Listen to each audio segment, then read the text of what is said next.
Jadi yang saya ingin minta maaf adalah kekurangan dan kesalahannya saya yang di situ.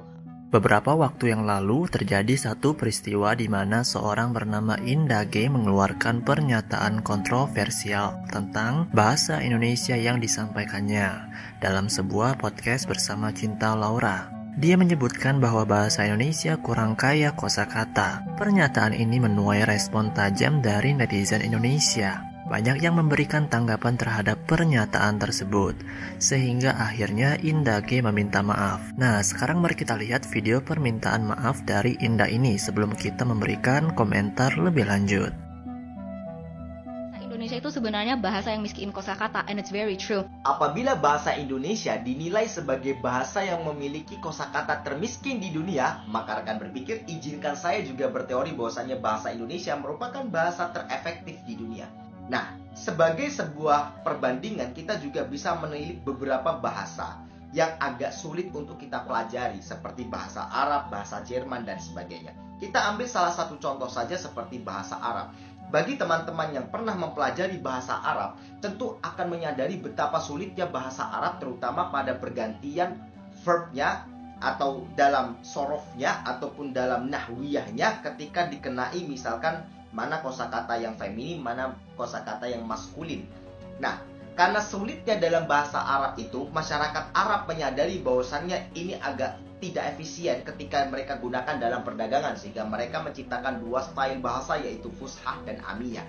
Tentu ketika kita menguasai bahasa fushah, ketika kita berbicara kepada masyarakat awam ataupun masyarakat yang ada di pasar, kita akan menyadari betapa berbedanya dua bahasa ini.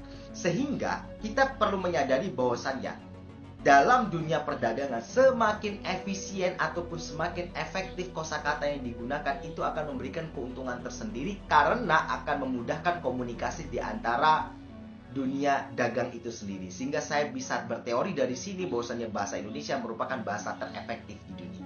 Top 5 pemakaian kosakata angin di Indonesia. Gue bikin ini karena gue sempat ngeliat video Indah G yang waktu itu bilang kalau Indonesia miskin kosakata. Shout out to Indah G. Gue di sini bukan mau membenarkan atau menyalahkan, karena menurut gue nggak penting-penting banget gitu. Tapi gue di sini mau menunjukkan kehebatan kosakata bahasa Indonesia, karena dari satu kosakata kalau letaknya beda, itu artinya bakal bisa beda. Contohnya tuh ya di kata angin ini. Mari gue berikan contohnya.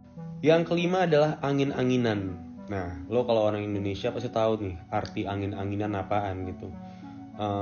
Jadi kayak ini menunjukkan situasi yang tidak stabil ya sebetulnya. Kayak misalnya lo nonton bola, ada pemain A gitu, duh ini pemain nih kadang mainnya bagus, kadang mainnya jelek, angin-anginan dia gitu. Mobil gue juga nih kayaknya AC-nya rusak deh, angin-anginan deh, kadang AC-nya dingin, kadang enggak, ya nggak tahu gue, kayaknya ada yang rusak deh. Nah, setahu gue cuma di Indonesia tuh yang ada gitu tuh, angin-anginan. Bahasa Inggrisnya nggak tahu kita apaan tuh, nggak ada tuh, win-winan tuh nggak ada. Yang keempat adalah masuk angin. Ini adalah penyakit signature orang Indonesia. Jangankan kata-kata bahasa Inggris ya, penyakitnya pun nggak ada gitu di luar negeri sana gitu. Dan jarang gitu gue lihat kayak orang luar negeri itu masuk angin gitu. Lo pernah lihat Ariana Grande masuk angin? Nggak pernah. Cristiano Ronaldo juga kalau misalnya masuk angin nggak sejago itu gitu. Nah, jadi ini kan pemakaian kata angin ini bisa dimasukin ke penyakit ya sama orang Indonesia gitu. Lo cari di mana-mana bahasa Inggris masuk angin nggak akan ada gitu. Mau catching cold atau misalnya yang so lucu enter the wind, jadi nggak ada gitu. Jadi ya lumayan keren sih kata-kata angin ini di Indonesia menurut gue. Yang ketiga adalah cari angin. Lo bayangin angin dicari sama orang Indonesia.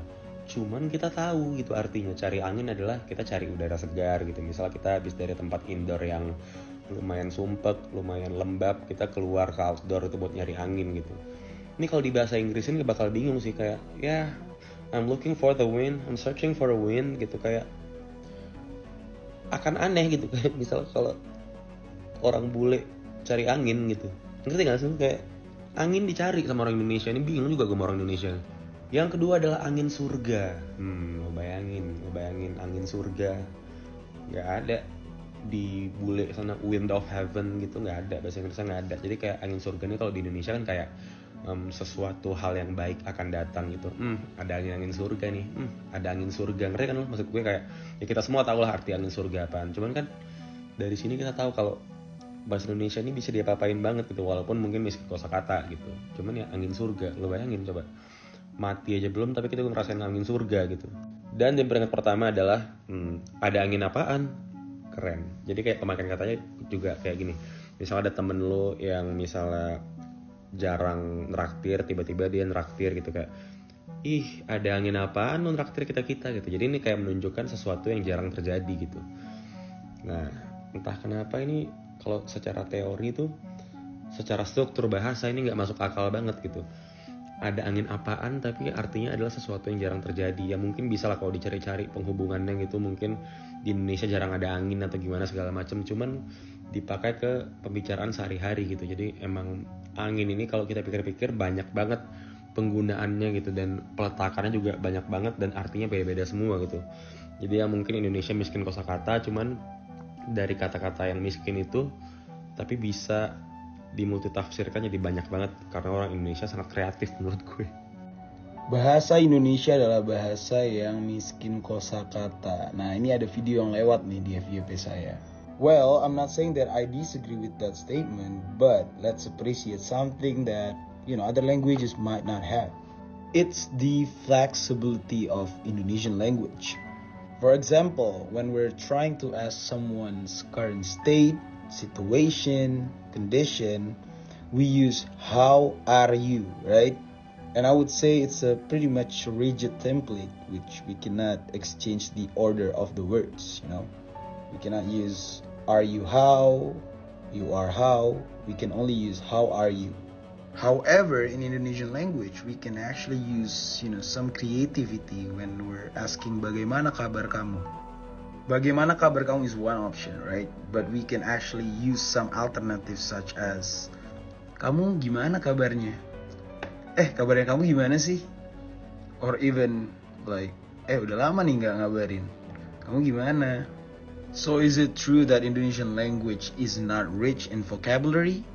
Well, maybe. Even if it's true, does Indonesian language reflecting how lazy we are? I'm not sure. Because in fact, one phrase could up to several alternatives as I mentioned before. Hey, what's good everybody? It's your girl Indah G here, just wishing y'all an Eid Mubarak to those that celebrate. Semoga Allah menerima amal ibadah kalian semua, since He's definitely not accepting mine. And most importantly, minal aidin wal faizin, mohon maaf lahir dan batin kepada kalian semua. One thing that I really like about Eid whenever it rolls around every year is not only that it is a time of forgiving one another for each other's mistakes, but it's also a time of heavy introspection and self-reflection, which is something that I have been doing a lot, especially in light of my recent controversy.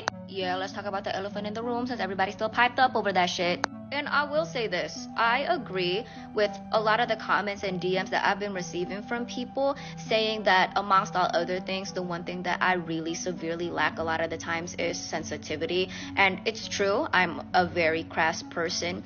And the number one most common feedback that I receive from everybody, whether it be followers and audience members to even the people in my personal life, they're always saying, Indah, you make a lot of really good points, and most of the time, you are factually accurate, but it's that you lack the ability to relay your information and convey your ideas in a way that is more gentle and more polite.